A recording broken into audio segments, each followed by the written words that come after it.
ইহুদি সম্প্রদায়কে এটা বুঝাই দিতে হবে না।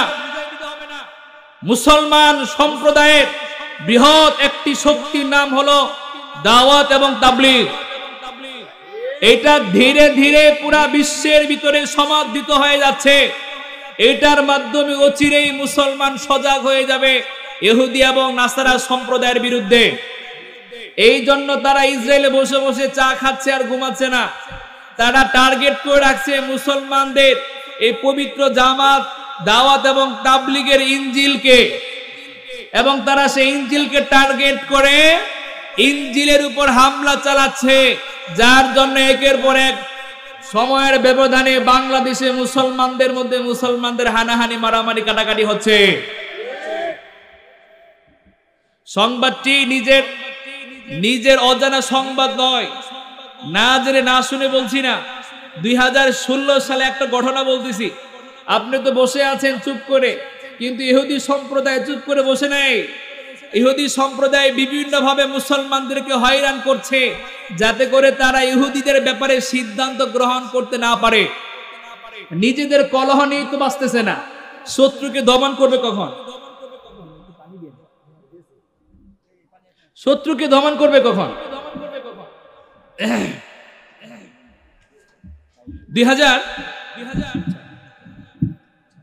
2016 সালের ঘটনা আপনারা জানেন।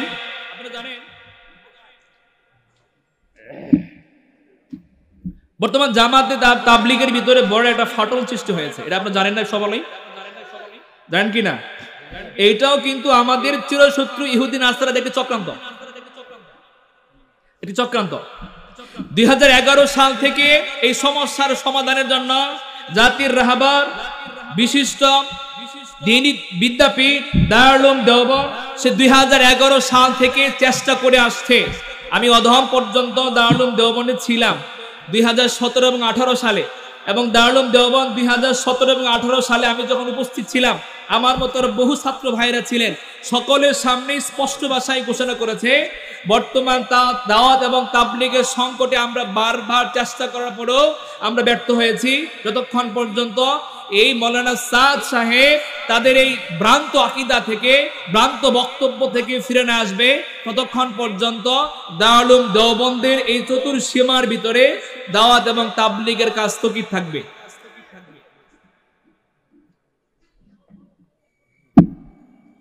আমি এখন যে তথ্যটা দিব, 2016 সালে নয়া দিগন্ত আন্তর্জাতিক প্রচার মাধ্যম এই তথ্যটি প্রকাশ করেছে।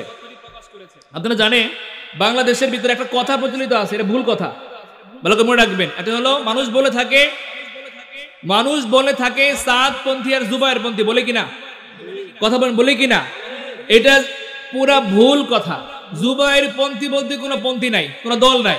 বাংলাদেশে জুবায়ের নামে কোনো ব্যক্তি অনুসরণ করা হয় না, কিন্তু সাদ নামক এক ব্যক্তি অনুসরণ করা হয়। সুতরাং ওই দলটিকে সাদপন্থী বলা যেতে পারে, কিন্তু জুবায়েরপন্থী বলতে কোনো দল নাই। পুরা বিশ্বের হাক্কানি উলামায়ে কেরামের একমত, দাওয়াত এবং তাবলীগের যে ফাটল সৃষ্টি হয়েছে, সাদপন্থীদের তথা এতাতীদের যে দলটি রয়েছে, সেটা হলো সন্ত্রাসী, গুমরাহী, ভ্রান্ত দল। এটা কি আমার কথা না বিশ্বের সমস্ত উলামায়ে কেরামের কথা? সমস্ত উলামায়ে কথা। তাহলে আপনি বিশ্বের সমস্ত উলামায়ে কেরাম এক পাশে, আপনি জুবায়েরপন্থী কোন হিসাবে বলেন? আপনি জুবায়েরপন্থী কোন হিসাবে বলেন? একটা বিবেকবান ব্যক্তি, সুস্থ মস্তিষ্ক সম্পন্ন ব্যক্তি তো এই কথা বলতে পারে না। একটা হলো এতাতীপন্থী, আর একটি হলো আলমী সুরারপন্থী। জুবায়েরপন্থী বলতে কোনো ব্যক্তি নাই। 2016 সালে আপনারা জানেন বাংলাদেশের এতাতী সম্প্রদায়ের গডফাদার নাম কি? ওয়াসিফুল ইসলাম। নাম কি? আরে মিয়া, নিজেদের শত্রুদেরকে চিনতে চেষ্টা করেন, আপনি তো নিজে কেউ চিনেন না মিয়া, আপনাকে নিজে কেউ চিনেন না। নিজের শত্রুকে চেনার চেষ্টা করেন, তাহলে আপনি বেঁচে থাকতে পারবেন হক নিয়ে। না হয় আপনার কাছ থেকে ঈমান নিয়ে চলে যাবে, খালি ব্যাগ নিয়ে বাসায় ফিরতে হবে। এই ওয়াসিফুল ইসলামের একটা ছেলে আছে, নাবালেগ উলামা, নামধারী আলেম, যার নাম কি? উসামা। নাম কি? এই উসামা 2016 সালে চলচ্চিত্রে অধিনায়ক অনন্ত জলিল, চেনেন আপনারা? এই অনন্ত জলিলকে সাথে নিয়ে এই উসামা অনন্ত জলিলকে সাথে নিয়ে, তার সাথে আরেকজন ব্যক্তি ছিল, তার নাম হলো সবুজ। এই তিনজন ব্যক্তি মিলে ইসরায়েলের গোয়েন্দা বিভাগের অন্যতম একটি বিভাগ হলো মুসাদ। নাম কি বললাম? মুসাদ। এই মুসাদ গোয়েন্দা বিভাগের প্রধানের সাথে তারা সাক্ষাৎ করে এবং সে একবার না কয়েকবার হয়েছে, যেটা আমাদের আন্তর্জাতিক প্রচার মাধ্যমগুলো আমাদেরকে নিশ্চিত করেছে। কয়েকবার হয়েছে। কথাগুলো এই জন্য প্রকাশ করছি, বুক ভরা ব্যথা। আজকে আমি মসজিদে নামাজ পড়ি, আমার ভাই, আমার চাচা, আমার দাদা, সেও আজকে বাতিল পন্থা অবলম্বন করে মসজিদে পড়ে জাহান্নামের দিকে অগ্রসর হচ্ছে, কিন্তু সে জানেও না। তাকে সতর্ক যদি আমরা না করি, কে করবে? তাকে যে যা ভুলভাল বুঝিয়েছে সে তা বুঝে আজকে গুমরার পথে আছে। বাবারে, আপনাকে একটা সত্য কথা বলি, আপনাকে যদি একজন আলেম উলামার মধ্যে অনেক প্রকারভেদ আছে না? প্রকারভেদ আছে কিনা? নাকি সব আলেম এক মাপের? আজকে যারা বক্তা সব কি এক মাপের বক্তা? এক মাপের বক্তা হলে আপনারা বিশৃঙ্খল প্রথমে এদিক সে তাকাইতেন, তাহলে সবার টার্গেট ওইদিকে, তাহলে বোঝা গেল মানের দিকে আছে। আমাদের যে মান, আমাদের পাশে যে মুরব্বী বসে আছেন, আমার উস্তাদ, তুল্য সমতুল্য ব্যক্তি, মুরব্বী মানুষ, ওনাকে আমি শ্রদ্ধা করি। ওনার মর্যাদা এবং আমাদের মর্যাদা কি সমান? আরে ভাই কথা বলেন, সমান? আলেম সম্প্রদায় তো মসজিদের মুয়াজ্জিন তিনিও তো আলেম, আলেম কিনা? মসজিদের ইমাম তিনিও তো আলেম, আলেম কিনা? মসজিদের খতিব তিনিও তো আলেম, আলেম কিনা? মসজিদের ইমাম সাহেব আপনাকে বললো যে ভাই এই কাজটা করা জায়েজ, মসজিদের মুয়াজ্জিন সাহেব আপনাকে বললো এই কাজটা করা জায়েজ, আর মসজিদের ইমাম এবং মসজিদের খতিব বললো এই কাজটা করা না জায়েজ। আপনি কার কথা ধরবেন? আপনি কার কথা ধরবেন? ইমাম আর খতিবের কথা নাকি মুয়াজ্জিনের কথা ধরবেন? কার কথা ধরবেন? ইমাম এবং খতিবের কথা। দুই একজন আলেমের ভুল হতে পারে। ইমাম গাজালি রহমতুল্লাহ আলাইহি বলেছেন, দু চারজন আলেমের পক্ষ থেকে ভ্রান্তকর কথা প্রকাশ পেতে পারে, কিন্তু বিশ্বের সমস্ত আলেম কোন ভ্রান্ত মতবাদে একমত পোষণ করবে এটা সম্ভব নয়। তাহলে আজকে বিশ্বের সমস্ত উলামায়ে কেরাম যেদিকে, আজকে সেই স্পষ্ট ব্যাপারটা কেন আপনার বোধগম্য হয় না? এই স্পষ্ট ব্যাপারটা কেন আপনার বুঝে আসে না? আপনাকে বারবার সতর্ক করার পরেও কেন আপনি বুঝেন না? আজকে স্পষ্ট ভাষায় এই জন্যই বলছি, কাল কিয়ামতের কঠিন ময়দানে কেউ যেন এই কথা বলতে না পারে যে মাওলানা সাদ পন্থীদের ব্যাপারে হক কথা আমাদের কানে কেউ পৌঁছায় নাই, এই কথা যেন কেউ বলতে না পারে। এই জন্য আজকে স্পষ্ট ভাষায় বলে যাচ্ছি, আপনি যদি পারেন মাওলানা সাদ সাহেব এবং তার সম্প্রদায় এবং তার জনগোষ্ঠী তথা সন্ত্রাসী বাহিনী, এরা যে হক পথে রয়েছে, বাংলাদেশের উল্লেখযোগ্য গ্রহণযোগ্য কোন একটি প্রতিষ্ঠান থেকে আপনি সনদ নিয়ে আসেন, আপনি ফতোয়া নিয়ে আসেন, পারবেন? এ পর্যন্ত কেউ পারছে? ইসলাম এক ঘুয়ামি করে ইসলামের কাজ করা যায় না, শরীয়ত মোতাবেক কাজ করতে হবে। কথাগুলো এই জন্যই বলছি, বুক ভরা কষ্ট নিয়ে বলছি। আপনার ছোট ভাই, আপনার ছোট সন্তান বারবার আগুনের দিকে যাচ্ছে, আপনি কোনোভাবেই তাকে ফিরাইতে পারছেন না। সে কি আগুনের যে যন্ত্রণা, আগুনের যে ভয়ঙ্কর পরিস্থিতি, এটা কি সে বুঝে? আপনার ভাই বুঝে? আপনার ছোট ছেলে বুঝে? বুঝলে কি সে আগুনে হাত দিত, মুখে আগুন দিত? আরে ভাই কথা বল নাকি, দিত নাকি? এর বারবার চেষ্টা করছেন, তাকে আপনি ফিরাইতে পারছেন না, পরে কি করবেন? যখন বারবার চেষ্টা করে ফিরাইতে পারছেন না, তখন বেত নিয়ে দুইটা মার বসাই দিবেন কি না? আচ্ছা, আপনার সন্তানকে কি আপনি কষ্ট করে লালন পালন করে নিজে না খেয়ে খাওয়ান কি বেত্রাঘাত করার জন্য? বেত্রাঘাত করার জন্য। এখন বেত্রাঘাত কেন করছেন? এই বেত্রাঘাত হচ্ছে তার ভালোবাসার নিদর্শন। এখন যদি তাকে বেত্রাঘাত করে আপনি যদি তাকে বিরত রাখতে না পারেন, তাহলে আপনার সন্তানের বড় ক্ষতি হয়ে যাবে কিনা? আজকে মূলত যারা মাওলানা সাদের অনুসারী, যারা মাওলানা সাদের আনুগত্য করে, আতাআতি করে, তাদেরকে মনে কষ্ট দেওয়ার জন্য বলছি না, আমাদের দায়িত্ব পালন করার জন্য বলছি। বাইরে তুমি যদি আমার কথা শুনে মনে কষ্ট পায় ফিরেও আসো, তবুও তোমার পরকালে ভালো হবে,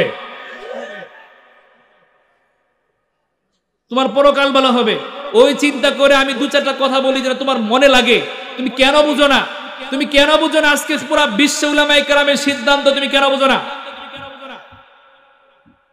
মুহতারাম হাজিরিন, 2016 সালে মুসলমানদের গুরুতর শত্রু ইসরায়েল সম্প্রদায়ের সাথে সম্পর্ক স্থাপন করার পর থেকে এতাতি সম্প্রদায়ের কালো হাত আরো শক্তিশালী হয়ে ওঠে, যার ফলশ্রুতিতে আপনারা লক্ষ্য করে দেখেছেন 2018 সালের 1 জানুয়ারি টঙ্গীর পবিত্র ভূমিকে এই এতাতি নামক সন্ত্রাসীরা রক্তে রঞ্জিত করেছে।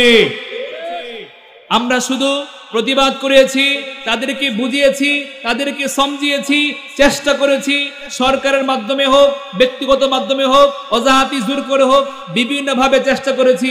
তারা তাদের সহিংসতা বাড়িয়ে চলেছে এবং 2024-এ এসে তারা দ্বিতীয়বার আবার রক্তপাত ঘটিয়েছে।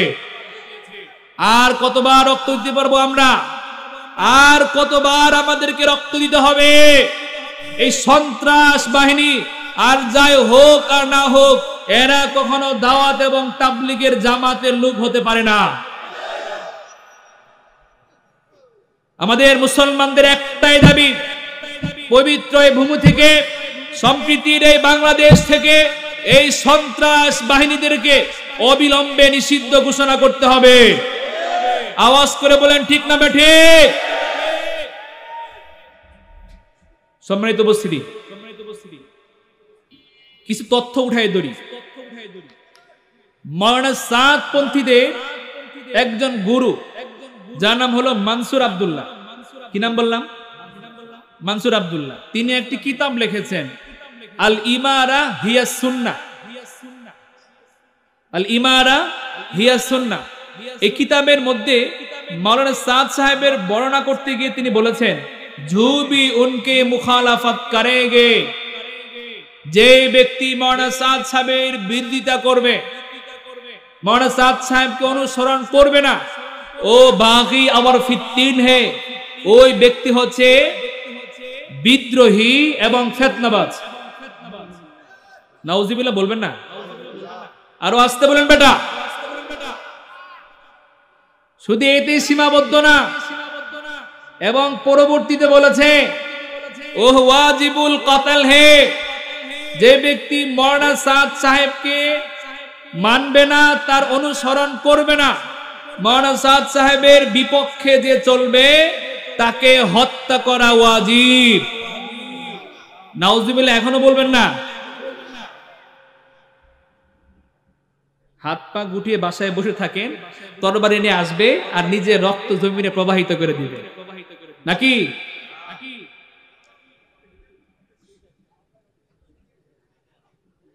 মুহতারাম হাজিরিন, বুখারী শরীফের হাদিস, মুত্তাফাক আলাইহি, বুখারী এবং মুসলিম শরীফের স্পষ্ট হাদিস, উলামায়ে কেরাম রয়েছেন এখানে।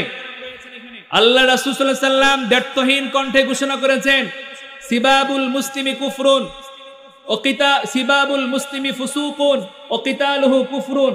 মুসলমানদেরকে গালিগালাজ করা, মুসলমানকে গালিগালাজ করা হচ্ছে ফাসিকি কারবার। কি কারবার?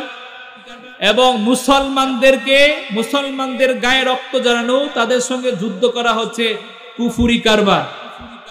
এবার আপনারা বলেন, মাওলানা সাদ পন্থী সম্প্রদায় যারা একবার নয় দুইবার করে মুসলমানদের গায়ে রক্ত জড়িয়েছে, রাসূলের এই হাদিস যদি সত্য হয়, তারা মুসলমান না কাফের সম্প্রদায়?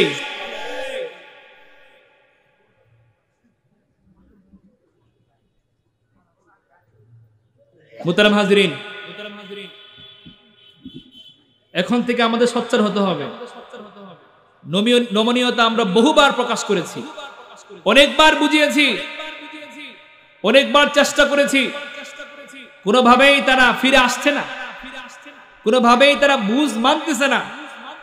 এখন আর বসে থাকার সময় নেই। এক দাবি, এক কথা, এতাতি মুক্ত মসজিদ চাই আমরা।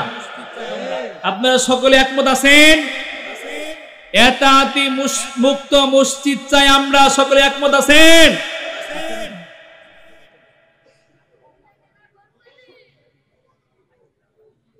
একটা কথা বলে রাখি, আল্লাহ রাব্বুল আলামিন সমস্ত মানুষকে ক্ষমতা দান করেন না।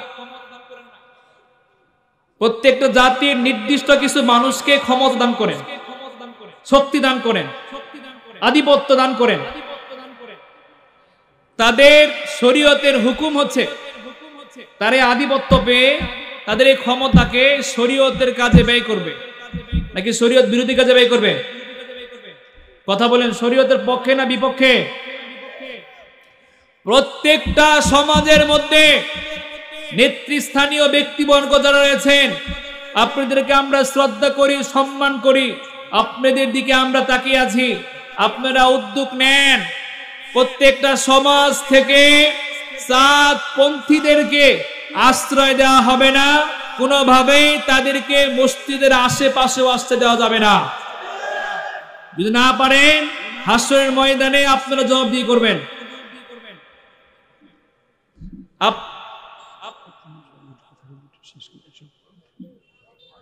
হাসরের ময়দানে আপনারা জবাবদিহি করবেন, আল্লাহর দরবারে আপনারা দায়ভার নেবেন।